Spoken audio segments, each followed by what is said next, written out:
Topic है, ये topic है मोमेंटम से रिलेटेड। मोमेंटम क्या है, मोमेंटम के बारे में बात करते हैं। मोमेंटम के बारे में तमाम लोगों ने नाम सुना होगा, जल्दी मैं इसको एक्सप्लेन कर दूं। मोमेंटम क्या रहता है मेरे पास? Momentum is the quantity of motion. आपकी बॉडी अगर मूव कर रही है तो मूव करने की वजह से उसके अंदर एक क्वांटिटी आती है जिसको आप मोमेंटम बोलते हो। तो मोमेंटम का आपने ये फॉर्मूला भी पढ़ा है, momentum is the product of mass and velocity. यानी मास वेलोसिटी को अगर आप मल्टीप्लाई करो तो जो आपका आंसर है वो मोमेंटम बनता है, यानी P is equal to M V, ये फॉर्मूला पढ़ा होगा। अच्छा, मोमेंटम के बारे में आपके पास लिखा हुआ momentum it is a vector quantity. अब ये वेक्टर क्वांटिटी क्यों है? क्योंकि आप देखो आपकी जो वेलोसिटी है ये वेलोसिटी वेक्टर क्वांटिटी है। जो v नजर आ रहा है वेलोसिटी, ये वेलोसिटी मेरे पास वेक्टर क्वांटिटी है। इसकी वजह से ये मोमेंटम भी मेरे पास कौन सी क्वांटिटी हो जाएगी? वेक्टर क्वांटिटी हो जाएगी, क्योंकि इसकी डायरेक्शन होती है specific direction. Momentum right side की तरफ है, लेफ्ट साइड की तरफ है, किस डायरेक्शन में? तो इसीलिए मैंने इसके साथ लिखा it is a vector quantity. और फिर इसका यूनिट लिखा हुआ नजर आ रहा है, in SI system its unit is kilogram metre per second और न्यूटन सेकंड। तो जो बड़ी आसान सी बात है, मोमेंटम का फॉर्मूला है मास और वेलोसिटी। मास का यूनिट होता है केजी, वेलोसिटी का यूनिट होता है मीटर पर सेकंड। तो इसका यूनिट क्या बन गया? Kilogram metre per second. और किलोग्राम मीटर पर सेकंड बराबर होता है न्यूटन सेकंड के। किलोग्राम मीटर पर सेकंड बराबर होता है न्यूटन सेकंड के। हो सकता है बहुत सारे लोगों को ना पता हो, तो मैं जल्दी से इसको ड्राइव कर दूं ताकि आप लोग, क्योंकि स्टार्ट कर रहे हैं तो आप लोगों को पता होना चाहिए। किलोग्राम मीटर पर सेकंड लिखा हुआ, इस किलोग्राम मीटर पर सेकंड को अगर मैं मल्टीप्लाई डिवाइड कर दूं सेकंड से, किलोग्राम मीटर पर सेकंड मैंने इसको मल्टीप्लाई डिवाइड कर दिया सेकंड से, तो आप बोलेंगे सर ये सेकंड सेकंड से मल्टीप्लाई होगा तो बन जाएगा सेकंड स्क्वायर। बिल्कुल सही कहा। अगर आप ये सोच रहे हैं, हाँ सर ये बन जाएगा kilogram metre per second square, और बराबर में लिखा हुआ है सेकंड। अब आप लोग जीनियस हैं, आप लोग को वैसे पुरानी बातें याद तो नहीं होती, लेकिन मैं आपको रिकॉल कराऊं, आपको लास्ट लेक्चर में मैंने पढ़ाया था kilogram metre per second square बराबर होता है न्यूटन के, और साथ में ये लिखा हुआ है मेरे पास सेकंड। तो मोमेंटम का एक और यूनिट बन गया जिसको आप बोलते हो क्या? Newton second. क्या काम किया था मैंने? किलोग्राम मीटर पर सेकंड के साथ मैंने मल्टीप्लाई डिवाइड किया किससे? सेकंड से, क्योंकि मैथ्स का असूल होता है जो करना कीजिए, ऊपर भी और नीचे भी, मैंने इसीलिए इसको मल्टीप्लाई डिवाइड किया सेकंड से। सॉल्व किया तो मेरे पास यूनिट आ गया न्यूटन सेकंड। ये बात तो बड़ी आसान थी, इन्हीं बातों को मजीद आगे बढ़ाता हूँ। और अगला जो टॉपिक आपको नजर आ रहा है ये है law of conservation of momentum. तमाम लोगों ने पढ़ा होगा ना, मैट्रिक क्लास की बात है, मैट्रिक क्लास फर्स्ट से। Law of conservation of momentum क्या है? Law of conservation of momentum, तो आपके सामने स्टेटमेंट लिखी हुई, स्टेटमेंट क्या है? स्टेटमेंट पढ़िएगा। In an isolated system total momentum before and after collision remains unchange. अगर दो बॉल्स आपस में जाके, याद है इसकी डायग्राम आप पढ़ते थे कि दो बॉल्स हैं, दो बॉल्स अगर आपस में जाके टकरा रही हैं, दोनों के मास लिखते थे, एक को आप बोलते थे m1, एक को आप बोलते थे m2। एक की वेलोसिटी को आप बोलते थे u1, दूसरी की वेलोसिटी को बोलते थे u2। टकराने के बाद वेलोसिटी हो जाती थी v1, टकराने के बाद वेलोसिटी हो जाती थी v2। तो ये सारी बातें वही हैं जो आप पढ़कर आए हो, और उन्हीं बातों को अब मैं इस्तेमाल करना भी आपको सिखाऊंगा। तो ये तो हो गया मेरे पास law of conservation of momentum कि इन एन आइसोलेटेड सिस्टम। अब सवाल ये सर, ये आइसोलेटेड सिस्टम क्या होता है? आप थोड़ा सा आइसोलेटेड सिस्टम के बारे में बता दीजिए।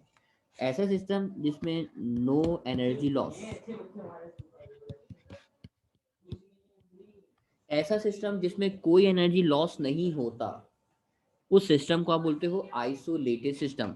ये आइसोलेटेड सिस्टम आपने केमिस्ट्री के अंदर भी पढ़ा है, केमिस्ट्री में open system, close system, isolated system. तो ये वही आइसोलेटेड सिस्टम कहला सकता है कि आपकी कोई बॉडी से अगर मूव कर रही है और उसके अंदर कोई एनर्जी लॉस नहीं हो रहा, तो उसको आप बोलोगे आइसोलेटेड सिस्टम।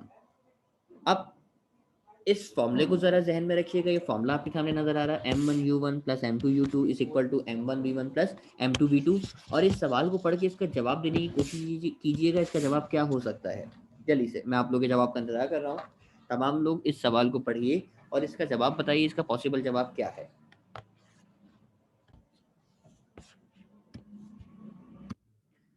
मैं इस सवाल को आपको एक्सप्लेन करता हूँ कि आप किस तरीके से इस सवाल को सॉल्व कर सकते हो, क्या तरीकेकार होगा इस सवाल को करने का। सबसे पहले तो आप देखिए, जब भी इस तरह का सवाल है, गन की फायर, आपसे बुलेट की बात करें, गन की बात करें और रिकॉर्ड ऑफ द गन मांगे, तो आप पहली बात तो समझ जाइएगा वो law of conservation of momentum की बात कर रहा है। Law of conservation of momentum का फॉर्मूला होता है m1u1 plus m2u2 is equal to m1v1 plus m2v2। ये मेरे पास फॉर्मूला है। अच्छा जी, अब इस फॉर्मूले में अगर मैं आपको बात अपनी थोड़ी सी एक्सप्लेन करूँ डायग्राम बना के, गन बनानी थी, गन सही नहीं बनी, दोबारा बनानी पड़ेगी। ये मेरे पास गन है। आपने इस गन में से एक बुलेट को फायर किया, सही है। फायर करने से पहले ना गन मूव कर रही होगी ना बुलेट मूव कर रही होगी। आप बोलेंगे सर बिल्कुल ऐसे ही है, ना गन मूव करेगी ना बुलेट मूव करेगी, यानी U1 भी जीरो होगा और U2 भी मेरे पास क्या हो जाएगा, जीरो हो जाएगा। क्यों? क्योंकि फायर करने से पहले, भाई यही होगा ना, फायर करने से पहले फायर करने के बाद, क्योंकि बिफोर एंड आफ्टर का सीन है ना आपके पास law of conservation of momentum में, before and after.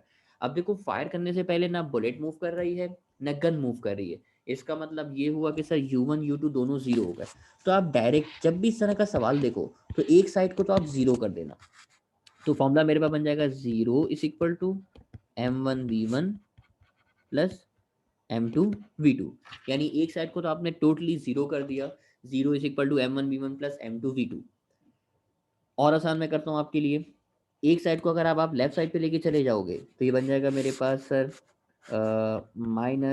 -M2V2 is equal to M1 V1। आप बोलेंगे हाँ सर बिल्कुल ऐसे हो जाएगा, -M2V2 is equal to M1 V1। अब सवाल को किस तरीके से आप वैल्यूज पुट करोगे, अब आप इसमें वैल्यूज रखना शुरू करो। मैंने कहा कि यार ये बुलेट नज़र आ रही है, बुलेट का मास 10 ग्राम नज़र आ रहा है, तो इसको मैं बोल देता हूँ कि आप हो जाएंगे मेरे पास 10 ग्राम। तो इसको मैंने बोल दिया आप हो गए मेरे पास कौन, M1 हो गए, इसका नाम रख दिया M1। अच्छा जी M1 बोल दिया। इसकी वेलोसिटी को मैंने बोला यार आपकी वेलोसिटी, क्योंकि बुलेट की वेलोसिटी की बात करें ना, आपको मैं बोल देता हूँ आप हो गए मेरे पास कौन, V1 हो गए।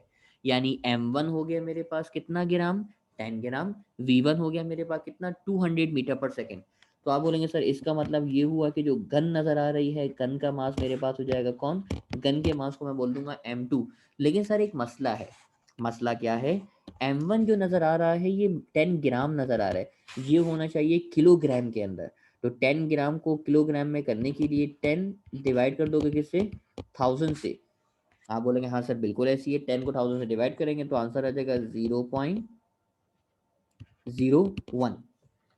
अब ये छोटी छोटी सी कैलकुलेशन तो बेटा अब आप लोगों को सीखनी है कि 10 को अगर 1000 से डिवाइड करते हैं, ये भी नहीं आता तो मैं बता दूंगा, कोई मसले की बात नहीं है। ये देख लीजिए, 10 को अगर आप डिवाइड करते हो 1000 से, तो पहले तो ये जीरो से जीरो कैंसिल हो गया, बच गया आपके पास 1/100। ऊपर जीरो से जीरो कैंसिल, 1/100। 1/100 का मतलब डेसिमल को आप दो दफ़ा शिफ्ट कराओगे, डेसिमल को अगर आप दो दफ़ा शिफ्ट कराओगे तो ये एक, ये दो, यहाँ पहुंच जाएगा आपका डेसिमल। जो जगह खाली नजर आ रही होती है वहां आप जीरो पुट कर दोगे। मैंने क्या तरीकेकार बताया बेटा, 1/100 लिखा है ना, आपने 1 लिखा, नीचे क्योंकि दो जीरो है तो आप डेसिमल को दो दफा जम कराओगे, एक दो, डेसिमल यहाँ पहुंच गया तो आंसर आ जाएगा 0.01। अच्छा जी, अब आपकी मर्जी है, आप इसमें से किसी को भी M1 बोल सकते हैं, किसी को भी क्या बोल सकते हैं, M2 बोल सकते हैं। मतलब किसी को भी आप M1 बोलोगे, किसी को भी आप M2 बोलोगे, आपकी मर्जी है, किसी का भी नाम आप रख दो। अब आप इसमें वैल्यू पुट कर दो बेटा, ये हो जाएगा मेरे पास माइनस, वैल्यू पुट कर रहा हूँ मैं आपके सामने, जरा देखिएगा, -M2 की जगह पे आ जाएगा मेरे पास 5, V2 मुझे चाहिए, M1 की जगह पे सर क्या आएगा, तो आप बोलेंगे सर M1 की जगह आ जाएगा 0.01 और V1 की जगह पे आ जाएगा मेरे पास क्या, 200 आ जाएगा। अब आप यहाँ से सॉल्व करके क्या निकाल सकते हो, V2 निकाल सकते हो, माइनस यानी -V2, और जो जवाब आएगा आपके पास वो आ जाएगा 0.4 मीटर पर सेकेंड। अब सवाल ये होगा सर कैलकुलेटर अलाउ होता है, तो आप कैलकुलेशन बता रहे हैं, तो एनईडी के टेस्ट में तो सिर्फ एनईडी के टेस्ट में कैलकुलेटर अलाउ है, इसके अलावा कैलकुलेटर अलाउ नहीं है। तो सवाल आपको इसी तरीके से सॉल्व करना पड़ेगा। इस सवाल को तमाम लोग देखिए, ताकि मैं इसको दोबारा से थोड़ा सा और एक्सप्लेन करके फिर यहाँ से आगे।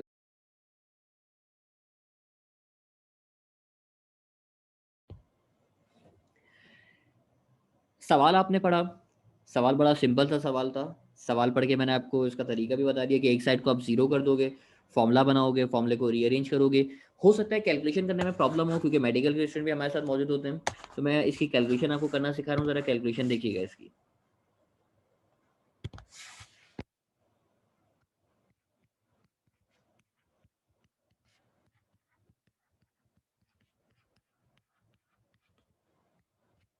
आपके पास लिखा है 0.01 मल्टीप्लाई बाय 200।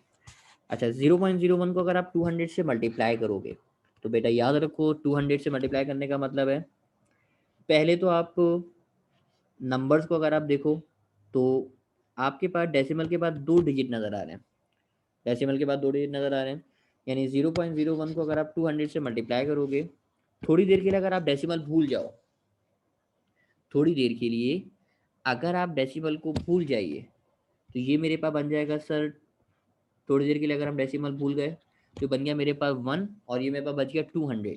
तो 200 को 1 से मल्टीप्लाई करोगे तो आंसर क्या आएगा, 200 आएगा। यस सर 200 आएगा, बिल्कुल सही कहा आपने।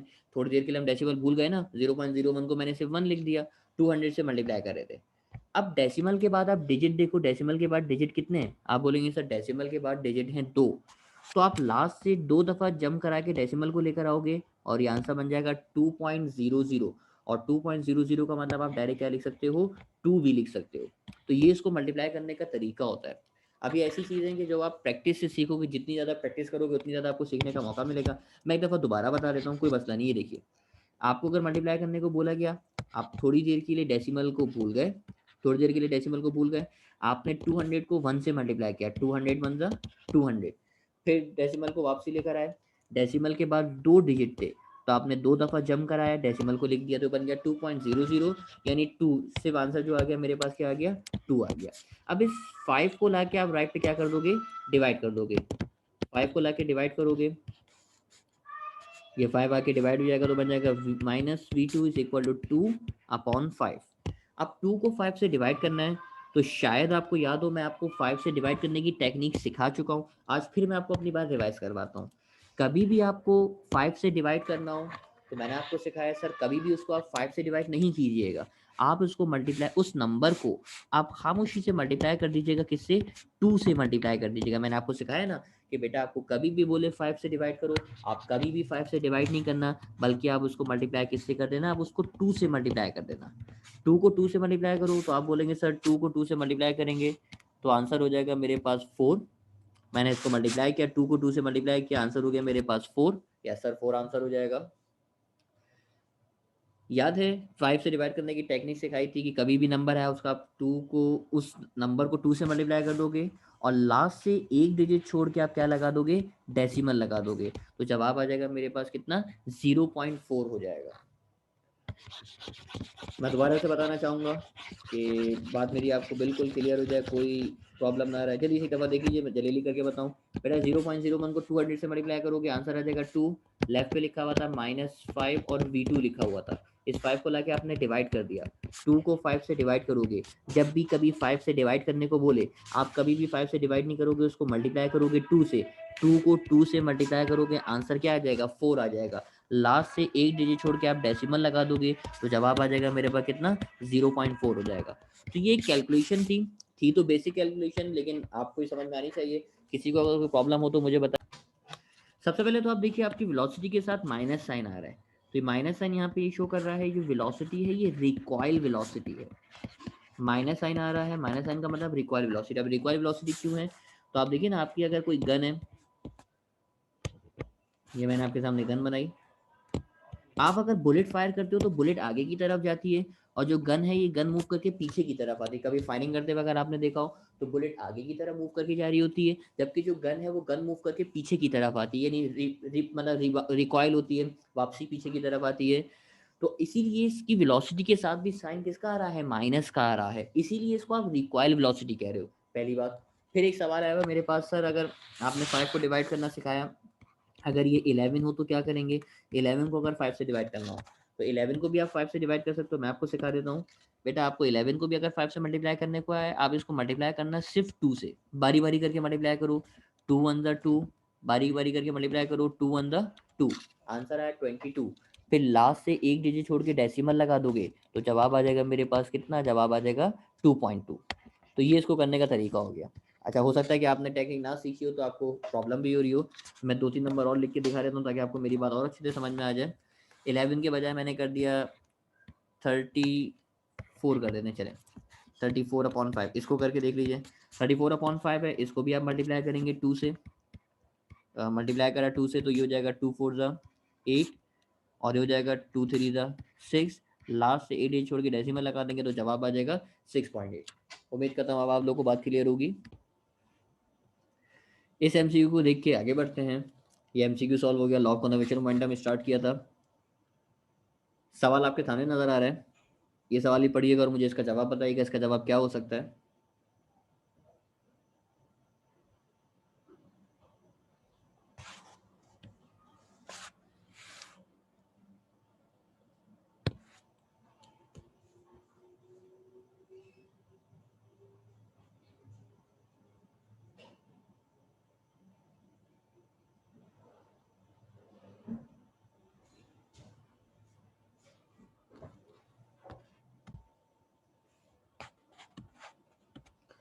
सवाल मैं आपको करना सिखाऊं, सवाल है तो आसान, लेकिन आपको थोड़ा सा दिमाग लगाना पड़ेगा, थोड़ी कैलकुलेशन करनी पड़ेगी। आपसे बोला गया ball of 100 gram, 100 gram ball का मतलब इसके मास को आपने बोल दिया है M1। सही है, M1 हो गया मेरे पास 100 ग्राम। अच्छा, M1 को साथ साथ कन्वर्ट भी कर लेते हैं सर। 100 ग्राम को डिवाइड करेंगे, 100 अगर नज़र आ रहा है तो सर हमने सीखा है 100 को डिवाइड करना पड़ेगा 1000 से, और 100 को अगर 1000 से डिवाइड करते हैं तो जवाब आता है मेरे पास कितना, 0.1 आता है, यानी 100 divided by 1000 0.1। Move with the velocity of 10 metre per second, यानी क्योंकि पहली वाली बॉल 100 ग्राम के बॉल को मास को आपने बोला हुआ है M1, इसकी वेलोसिटी को मैंने बोल दिया U1, यानी U1 की वैल्यू हो गई मेरे पास कितनी, 10 metre per second. Strikes a 1 kg steel ball, वो जाके टकरा रहा है 1 kg स्टील बॉल से जो कि रेस्ट पर है। 1 kg स्टील बॉल का मतलब हो गया सर ये हो जाएगा मेरे पास M2, क्योंकि 1 kg है ना, तो 1 kg को आपने बोल दिया M2, जो कि रेस्ट पे थी, यानी जो रुकी हुई थी। रुकी हुई होने का मतलब सर U2 की वैल्यू क्या हो गई, 0 हो गई। तो आपने पहली लाइन पढ़ी और पहली लाइन का डाटा अपने पास इकट्ठा कर लिया। सर M1 आ गया 0.1, U1 आ गया मेरे पास 10, M2 आ गया मेरे पास 1 kg, जबकि U2 हो गया मेरे पास क्या, 0। Let after elastic collision, elastic collision के बाद speed of steel ball becomes 1 metre per second. Steel ball की जो वेलोसिटी है वो वेलोसिटी कितनी बन गई, तो वेलोसिटी आपको बता रहा है, वेलोसिटी उसकी बन गई 1 मीटर पर सेकेंड। जरा मुझे बताइए स्टील बॉल के मास को आपने क्या बोला हुआ है, तो आप बोलेंगे सर स्टील बॉल के मास को मैंने बोला हुआ है M2। स्टील बॉल के मास को मैंने बोला हुआ है M2, इसकी बाद में वेलोसिटी, यानी इसकी जो बाद में वेलोसिटी वो बन गई 1 मीटर पर सेकेंड, इसको मैंने बोल दिया V2, यानी V2 is equal to 1 metre per second. 2 क्यों बोला, क्योंकि इसका मास भी तो M2 है, तो इसकी वेलोसिटी बाद वाली भी क्या हो जाएगी, V2 हो जाएगी। और उसने बोला what will be the required velocity of the first ball, पहली बॉल की रिक्वायर्ड वेलोसिटी बताओ, मतलब कौन बता दो, V1 मुझे निकाल के दिखा दो। तो सवाल आपने देखा, सवाल का डाटा जो जो नजर आ रहा था M1 U1 M2 U2 और V2 दिया हुआ है, V1 आपको निकाल के दिखाना है। आपने फॉर्मूला अप्लाई किया, फॉर्मूला मेरे पास M1 U1 plus M2 U2 is equal to M1 V1 plus M2 V2। Values आप एक एक करके रखो बेटा। M1 की जगह पे आ जाएगा 0.1, U1 की जगह पे आ जाएगा 10, M2 की जगह पे आ जाएगा मेरे पास 1, U2 की जगह पे आ जाएगा 0, M1 की जगह पे आ जाएगा मेरे पास कितना 0.1, V1 हमें चाहिए, M2 की जगह पे आ जाएगा 1 और V2 की जगह पे भी आ जाएगा मेरे पास कितना 1 आ जाएगा। अब आप बारी बारी करके मल्टीप्लाई कर लो। 0.1 को अगर आप 10 से मल्टीप्लाई करोगे तो 0.1 को 10 से करोगे तो आंसर 1 आता है, 1 को 0 से करोगे तो क्या हो जाएगा, 0 हो जाएगा। 0.1 V1 रहेगा और 1 को 1 से करोगे तो क्या हो जाएगा, 1 ही रहेगा। मैंने सिर्फ नंबर्स को मल्टीप्लाई किया और कुछ भी नहीं किया। जैसे ही मैंने ये किया, आप बोलेंगे सर ये 1 से ये 1 क्या हो गया, कैंसिल। तो क्या बच गया मेरे पास, मेरे पास बच गया 0.1 V1 इज इक्वल टू 0। 0.1 को लाके अगर मैं डिवाइड कर दूंगा तो 0 डिवाइडेड बाई 0.1, तो V1 का आंसर मेरे पास कितना हो जाएगा, 0 हो जाएगा।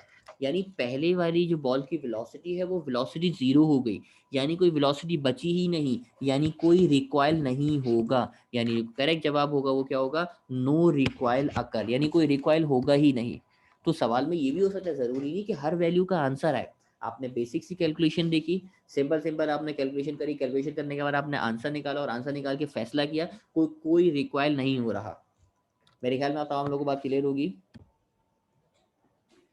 मैं अपनी बात को दोबारा एक्सप्लेन कर देता हूँ। कुछ स्टूडेंट को प्रॉब्लम हो रही तो मैं एज कर देता हूँ इसको, तो जिनको प्रॉब्लम है जल्दी से वो दोबारा से सवाल देख लीजिए। सवाल आपसे क्या बोला,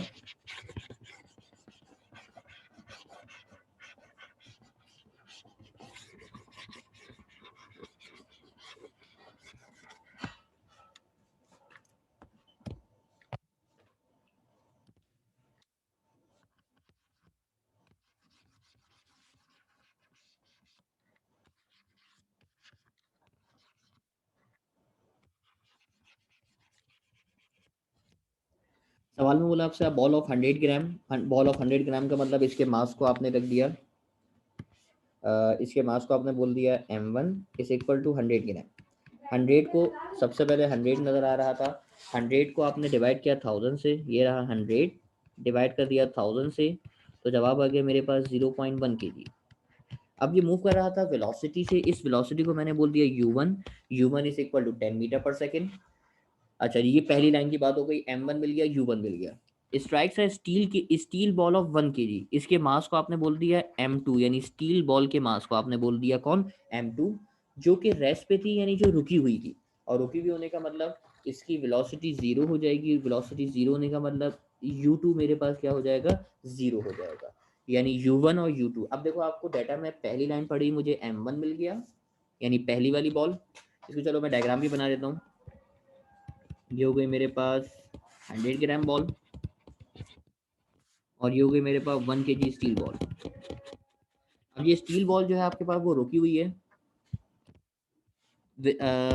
सवाल आया u1 कैसे आया। अच्छा जी, ये हो जाएगी मेरे पास 1 kg, यानी m1 आ गया मेरे पास, u1 आ गया मेरे पास, m2 आ गया मेरे पास, u2 आ गया मेरे पास। आगे बढ़िए, उसने क्या बोला, let after elastic collision speed of steel ball becomes 1 metre per second, यानी स्टील बॉल की जो वेलोसिटी है वो 1 मीटर पर सेकेंड हो गई। अब आप देखिए, स्टील बॉल के मास को आपने बोला हुआ है m2, स्टील बॉल के मास को आपने बोला हुआ है m2, तो इसकी वेलोसिटी पहले वाली होगी u2, बाद वाली होगी v2। ऐसी है ना मेरी बात, अगर आपको समझ में आ रही हो। सर स्टील बॉल के मास को आपने क्योंकि m2 बोला, आपके सामने लिखा हुआ ना, स्टील बॉल के मास को मैंने m2 बोला। अब क्योंकि स्टील बॉल का मास m2 है, तो इसकी वेलोसिटी पहले u2 और बाद वाली हो जाएगी मेरे पास कौन, v2, यानी v2 हो जाएगा 1 मीटर पर सेकेंड। और आपसे बोला required velocity of the first ball, required velocity निकाल के दिखाओ फर्स्ट बॉल की। तो आप बोलेंगे सर पहली बॉल तो जाके टकराई, उसके मास को आपने m1 बोला हुआ था, इसकी पहले वाली वेलोसिटी होगी u1, बाद वाली वेलोसिटी होगी v1, यानी फर्स्ट बॉल की वेलोसिटी निकाल के दिखा दो, मतलब क्या निकाल के दिखा दो, v1 निकाल के दिखा दो। अब आप लोगों को डाटा मेरे ख्याल में बनाना आ जाना चाहिए। सवाल में फिर दोबारा क्योंकि ये रिपीट कर रहा हूँ, आप फॉर्मूला अप्लाई करेंगे m1 u1 plus m2 u2 is equal to m1 v1 plus m2 v2। Values आप रखोगे, वैल्यूज आप मेरे ख्याल में आप ये वैल्यूज तो रख के सॉल्व कर सकते हैं। m1 की जगह 0.1, u1 की जगह 10, m2 की जगह 1, u2 की जगह 0।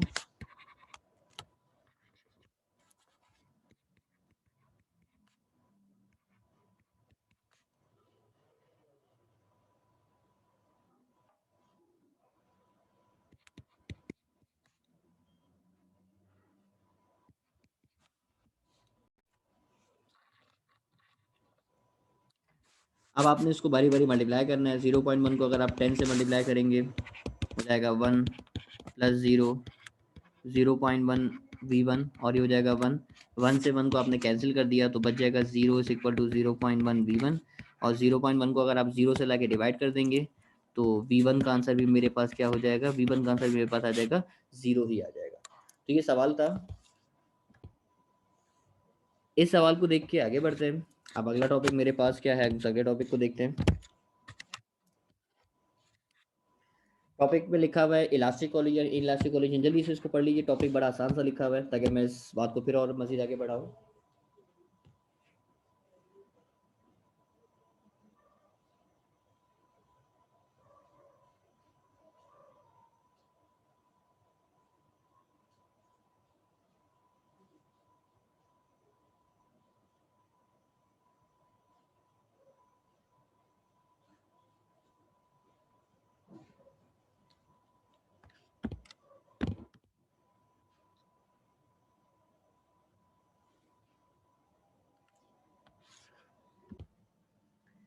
ओके, आपके पास लिखा हुआ है इलास्टिक कोलिजन, इलास्टिक कोलिजन, बड़ी आसान सी बात लिखी हुई। Such a collision in which momentum as well as kinetic energy before and after collision remain same. ऐसा कोलिजन जिसमें मोमेंटम और काइनेटिक एनर्जी दोनों सेम रहें, उस कोलिजन को आप बोलते हो इलास्टिक कोलिजन। जबकि इन इलास्टिक कोलिजन ये होता है कि आपका, अब उसमें लिखा हुआ क्या है, such a collision in which momentum before and after collision remain same, यानी मोमेंटम तो सेम रहता है लेकिन काइनेटिक एनर्जी सेम नहीं रहती, यानी kinetic energy does not remain same. इस तरह के कोलिजन को आप बोलते हो इन इलास्टिक कोलिजन। बिल्कुल सही बात, ये दोनों डेफिनेशन मैंने आपको बताई कि इलास्टिक में मोमेंटम और काइनेटिक एनर्जी दोनों सेम रहेंगे, जबकि इन इलास्टिक में ऐसा नहीं होता। अब ये मेरे पास फॉर्मूले लिखे हुए, आप लोगों को याद होगा, velocities of bodies after elastic origin. First year physics की हमारी सबसे बड़ी डेरिवेशन थी, और चैप्टर नंबर 3 में डेरिवेशन पढ़ी थी। डेरिवेशन पढ़ने के बाद आपने ये फॉर्मूले पढ़े थे, v1 का फॉर्मूला लिखा हुआ, v2 का फॉर्मूला लिखा हुआ, और ये v2 का एक तीसरा फॉर्मूला लिखा हुआ। ये फॉर्मूले अब आपको याद तो होने चाहिए, क्योंकि आपने जब पढ़ा है तो आपको पता भी होना चाहिए। v1 का फॉर्मूला, क्योंकि ड्राइव तो कुछ भी नहीं करना, सिर्फ आपको देखना है ये m1 u1 ये क्या होता है, ये बातें आपको बता दूं। आपके पास अगर ये बॉल्स नजर आ रही हैं, एक नजर आ रहा है m1, एक नजर आ रहा है m2, इसकी वेलोसिटी टकराने से पहले कहलाती है u1 और इसकी वेलोसिटी टकराने से पहले कहलाती है u2। यानी एक वेलोसिटी टकराने से पहले u1 u2 और पहले वाले की वेलोसिटी टकराने के बाद कहलाती है v1 और इसकी वेलोसिटी कहलाती है v2 कहलाती है। तो ये फॉर्मूले आप याद करोगे, ये तो फॉर्मूला आपको याद ही करने पड़ेंगे। इस्तेमाल करना मैं आपको सिखा देता हूँ, इस्तेमाल करना मैं आपको सिखा देता हूँ। इस्तेमाल करने का तरीका देख लेते हैं। सवाल क्या है, सवाल आगे देखते हैं। फॉर्मूला आपको याद हो जाएगा, वो तो आप याद कर सकते हो। इस्तेमाल करने का तरीका मैं आपको बता रहा हूँ।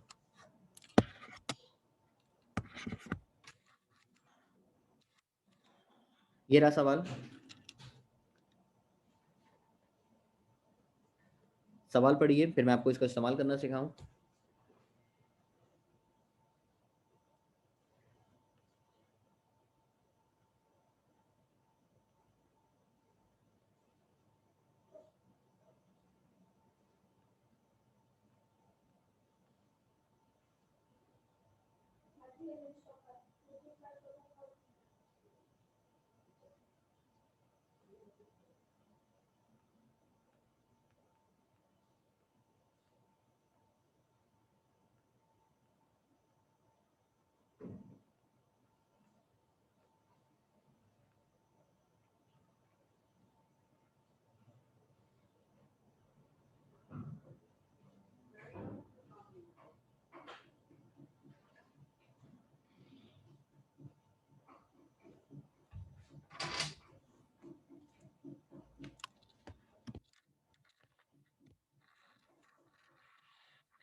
सवाल बड़ा इंटरेस्टिंग है, मैं खुद आपको सवाल समझाऊं। सवाल में क्या आपसे बोला गया, सवाल में बोला two balls having masses 2 gram and 3 ग्राम। दो बॉल्स हैं, दोनों बॉल्स के मास आपको बता रहे हैं। एक है मेरे पास 2 ग्राम की बॉल, एक है मेरे पास 3 ग्राम की बॉल। 2 ग्राम और 3 ग्राम।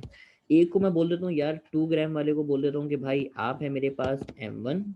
3 ग्राम वाले को बोल देता हूँ कि आप है मेरे पास कौन, m2 है। यानी एक हो जाएगा m1, एक हो जाएगा m2। Move with the velocity of 4 metre per second and 3 metre per second. अच्छा, दोनों की वेलोसिटीज भी आपको दे रहा है। तो पहली वाली वेलोसिटी को बोल दिया u1, दूसरी वाली वेलोसिटी को मैंने बोल दिया सर एक हो जाएगी u1, एक हो जाएगी मेरे पास u2। यानी m1 मिल गया, m2 मिल गया, u1 मिल गया, u2 मिल गया। What will be the velocity of the first ball, वो आपसे बोल रहा है पहली बॉल की वेलोसिटी निकाल दीजिए। मतलब कौन निकाल दीजिए, v1 निकाल दीजिए। देखो सवाल कितना आसान सा हो गया। v1 आपको निकाल के दिखाना है। v1 का फॉर्मूला है v1 is equal to u1 m1 minus m2 plus 2m2u2 divided by m1 plus m2। असल मकसद है इस फॉर्मूले को आपको यूज करना सिखाना। मैं फॉर्मूला यूज करना आपको सिखाऊं। u1 की जगह पे आप क्या रखेंगे, तो मैं वैल्यू पुट कर रहा हूँ, वैल्यू मैच करते रहेगा। u1 की जगह 4, m1 की जगह 2 माइनस 3, m2 की जगह पे आ जाएगा मेरे पास सर, m2 की जगह पे आ जाएगा 3, u2 की जगह पे आ जाएगा मेरे पास 3। डिवाइड में लिखा हुआ है m1 प्लस m2, तो m1 प्लस m2 में आ जाएगा 2 प्लस 3। अब इसको बारी बारी करके आप सॉल्व कर लो। 2 में से 3 को माइनस करोगे तो बच जाएगा -1। इधर मल्टीप्लाई करोगे 2 3 ज़ा 6, 6 3 ज़ा 18, तो ये हो जाएगा 18। और नीचे 2 प्लस 3 करोगे क्या हो जाएगा, 5 हो जाएगा। मजीद इसको अगर आप सॉल्व करोगे तो ऊपर बच जाएगा -4 प्लस 18 डिवाइडेड बाई 5। तो आंसर बच जाएगा मेरे पास कितना, 14/5। अब फिर दोबारा देखो, 14 को डिवाइड करना है 5 से। अब 14 को 5 से आप कैसे डिवाइड करोगे मैं आपको बताऊं। याद है 14 डिवाइडेड बाय 5, आपको 5 से डिवाइड करने को बोला, मैंने अभी अभी सिखाया था। कभी भी 5 से डिवाइड करने को बोला आप डिवाइड नहीं कीजिएगा, उसको मल्टीप्लाई कीजिएगा 2 से। 2 से मल्टीप्लाई करोगे, 2 4 ज़ा 8, 2 1 ज़ा 2। बारी बारी मल्टीप्लाई किया, 2 4 ज़ा 8, 2 1 ज़ा 2। लास्ट से एक डिजिट छोड़ के आपने डेसिमल लगा दिया, तो जवाब हो गया मेरे पास कितना, 2.8 हो जाएगा। यानी जवाब आया मेरे पास 2.8 मीटर पर सेकेंड। तो करेक्ट जवाब हो गया मेरे पास ऑप्शन नंबर सी, यानी 2.8 मीटर पर सेकेंड। तो सवाल आपने देखा, आपको m1 दे रहा था, m2 दे रहा था, u1 दे रहा था, u2 दे रहा था। यानी पहला वाला मास, दूसरा वाला मास, पहली वाली वेलोसिटी, दूसरी वाली वेलोसिटी। और आपसे बोल रहा था velocity of the first ball after elastic collision. यानी पहले वाले की वेलोसिटी निकाल के दिखाओ टकराने के बाद आफ्टर कॉलिजन। तो इसीलिए मैंने निकाला v1 का फॉर्मूला लगाया। मेरे ख्याल में कैलकुलेशन आसान होगी। इस सवाल में मैंने ग्राम को किलोग्राम में कन्वर्ट नहीं किया। आप बिल्कुल मुझसे पूछ सकते हैं सर ग्राम को किलोग्राम में क्यों नहीं किया। इसलिए नहीं किया क्योंकि अब ये रेशियो आ रहा है, ऊपर भी मास है नीचे भी मास है। अब मास का रेशियो है ना, तो यहाँ पे कन्वर्ट ना भी करें तो आपका जवाब सही आएगा। अगर आप कन्वर्ट कर लेंगे ना सवाल आपके लिए बहुत ज़्यादा मुश्किल हो जाएगा। तो कभी भी आप इस तरह का सवाल है रेशियो मौजूद हो मास का, तो आपको कन्वर्ट करने की ज़रूरत नहीं। आप विदाउट कन्वर्जन भी सवाल को आसानी से कर सकते हैं। बस एक बात का ख्याल रखना है कि अगर ऊपर ग्राम है तो नीचे भी ग्राम होना चाहिए, और ऊपर किलोग्राम है तो नीचे भी किलोग्राम होना चाहिए।